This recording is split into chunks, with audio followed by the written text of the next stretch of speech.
में लेते थे चिट्टा, घर के भांडे बर्तन सब बेच दिए। बच्चों ने अपने माँ बाप को लगा दी चिट्टे की लत, 20 परिवारों में फैला नशा। हिमाचल का ये इलाका नशे में बर्बाद हो गया है क्योंकि यहाँ के सरकारी खंडरों में नशा हो रहा है और यहाँ से ही हो रही है सराज, रोहड़ू, ठियो, कोटखाई और जंझेली तक के इलाकों में चिट्टे की सप्लाई। सेब बेल्ट के युवाओं और अमीर परिवार के बच्चों को निशाना बनाकर नशा बेचने वाले इन तस्करों पर सख्त कार्रवाई कब की जाएगी? इसी सवाल का जवाब मांगने के साथ आज का वीडियो शुरू करते हैं और आपको सीधा ले चलते हैं मंडी जिला मुख्यालय से करीब 43 किलोमीटर दूर सुंदरनगर उपमंडल के सलापड़ इलाके में, जहां से बहती सतलुज नदी के ऊपर बिलासपुर के बरमाणा और मंडी के सलापड़ को जोड़ने के लिए एक पुल बना हुआ है। खबरों की माने तो इसी पुल के रास्ते शिमला और मंडी के कई इलाकों में चिट्टा भेजा जाता है। वहीं सलापड़ की बात करें तो फिलहाल ये क्षेत्र नशे का हॉटस्पॉट बन चुका है और यहाँ के ही लगभग 20 परिवार ऐसे हैं जिसमें पूरा परिवार ही नशा कर रहा है। नशे का धंधा करने वाले बकायदा चेन बनाकर नशे की मुफ्त डोज का ऑफर दे रहे हैं और यहाँ 2 नए ग्राहक बनाने पर डोज मुफ्त मिल जाती है और यहाँ के बच्चे अब अपने माता पिता को भी इस नशे का स्वाद चखाने लगे हैं। तो फिर किस तरह से बच्चों ने अपने माँ बाप को ही बिगाड़ दिया और फिर उन्हें भी लगा दी चिट्टे की लत। आज इसी अनोखे मामले पर बात करते हुए प्रकाश डालेंगे मंडी सुंदरनगर के हालात पर, इसलिए वीडियो को अंत तक जरूर देखें और सब्सक्राइब करें हमारे YouTube चैनल को। मामला सुंदरनगर के सलापड़ क्षेत्र का है, जहां एक बेटे ने अपनी मां को घुटने के दर्द की दवा बताकर चिट्टे की डोज दे दी। पहले दिन मां को आराम मिला तो दूसरे दिन फिर वही दवा मांग ली। यही सिलसिला चलता रहा और धीरे धीरे मां को नशे की लत लग गई।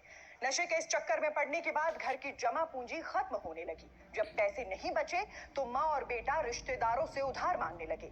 बार बार पैसे मांगने और उनके बदलते हुए बर्ताव से लोगों को शक हुआ, मगर बाद में खुलासा हुआ कि इन्होंने घर के बर्तन, रसोई गैस सिलेंडर, यहाँ तक कि आंगन में लगे पेड़ तक बेच दिए हैं। ऐसे में जब रिश्तेदारों को ये सब पता चला तो उन्होंने घर की शादीशुदा 2 बेटियों को इस बारे में खबर दी। अब वही बेटियां अपनी मां और भाई को इस नशे के दलदल से निकालने की जद्दोजहद कर रही हैं। मीडिया रिपोर्ट्स की माने तो ये कोई इकलौता मामला नहीं है। किसी ने घुटने के दर्द की दवा बताई तो किसी ने अन्य बहाना बनाकर धोखे से परिजनों को इस चक्रव्यूह में फंसाया है। और ये किसी एक परिवार की कहानी नहीं है, बल्कि इस इलाके के करीब 20 परिवार इस नशे की लत में फंस चुके हैं। हालात ये हो गए हैं कि माँ बाप खुद अपने बच्चों के लिए पैसा देकर चिट्टा मंगवा रहे हैं। शुरुआत में जब तक पैसे थे तब तक नशे का इंतजाम चलता रहा, फिर उधार लेना शुरू किया। लेकिन अब जब कोई उधार देने को तैयार नहीं तो घर के गहने बर्तन बेचे जा रहे हैं और वो भी बस इस लत को पूरा करने के लिए। आज सलापड़ के हालात ऐसे हो चुके हैं कि पिछले 1 साल में 3 युवक नशे की ओवरडोज और लत के कारण अपनी जान गंवा चुके हैं। लेकिन इलाके में नशा माफिया का खौफ ऐसा है कि कोई जुबान खोलने को तैयार नहीं।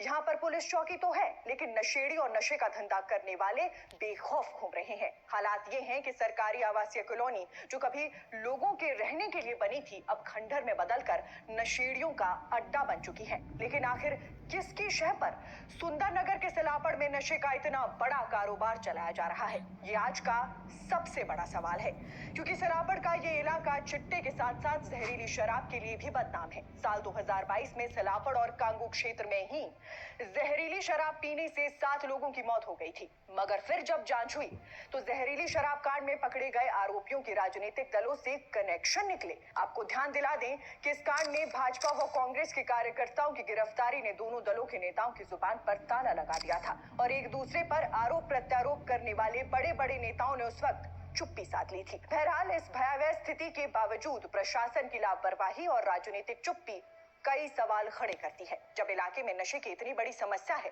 तो पुलिस और प्रशासन ठोस एक्शन क्यों नहीं ले रहे हैं? आखिर क्यों नशा तस्करों पर सख्त कार्यवाही नहीं हो रही? क्या राजनीतिक दबाव इस काले कारोबार को बढ़ावा दे रहा है? क्योंकि अगर जल्द ही कठोर कदम नहीं उठाए गए तो आने वाले समय में ये समस्या और विकराल हो जाएगी। इसलिए हमारा आखिरी